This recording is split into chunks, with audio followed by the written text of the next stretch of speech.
Hi, everybody. It's Dr. Chabot, and we are now solidly in week 8 of our 12 plus week of summer. So 2/3 of the way done, home stretch, just about 1 month left. You all are doing really great, keeping up with a pretty intense schedule of learning all of this material. So we just had a little mini break. I try to let us catch our breath in the summertime even. And I hope everybody is feeling at least caught up with this class. If not, maybe a little ahead. It's okay if you're not. I also have this kind of planned out so that this break happened at the end of what I like to call linear world, where we have been talking about everything moving in a straight line, or like even if it's going in a circle, it's still like talking about the actual center of the object moving, right? And now we're moving into rotational world, which is, as it sounds like, when something is actually rotating around itself. Turns out that you can combine these things, right? Things can move and rotate at the same time. That's fine. But we're going to first just talk about actually just having things rotating and how to describe that motion.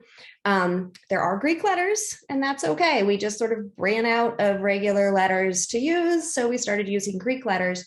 But there is like an analogy for everything in rotational world. So in my videos, I will talk about the analogy between rotational and linear world and keeping track of that. So we're going to build on the knowledge we already have.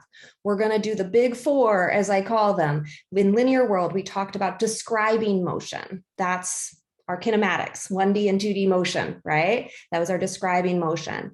And then we talked about causing that motion. We had Newton's second law, right? Forces cause acceleration. So you apply a force to something and it accelerates, Newton's second law. And then we had conservation of energy, the interchange of different energies as you have changes in heights or rough patches.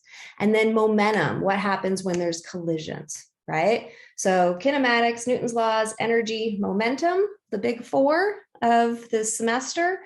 We are going to do those same four in rotational world. Describe the motion. How would we describe rotation? Well, we don't really have a position in terms of meters of this whole object rotating, but we do have an angular position. So we start talking about an angle, an angular position, theta, hence the Greek letters. And so we describe our kinematics for rotating objects. Then what causes that rotation? Well, a force causes rotation, but I can't just push this way and cause this to rotate. I have to push perpendicular. And the further I push from the axis, so that's our torque. A torque causes rotation. We'll learn about that. That's going to be Newton's second law for rotation. Describe motion, Newton's second law, energy. We just do energy again. We just add in the energy of rotation, and angular momentum.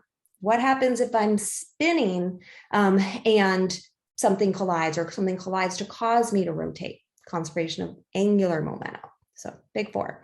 That's the plan. That's what we're going to do. It's going to be the next about 3.5 weeks of the course, getting through rotational world.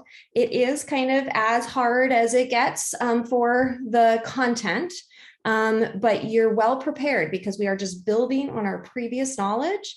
I am going to be doing Discord regularly, reach out, screenshots, all of that, everything that everybody's been doing, helping each other. We got this home stretch. Hang in there. It's already July. And I hope that everybody's having a good summer. Reach out with any and all questions. All right. Thanks.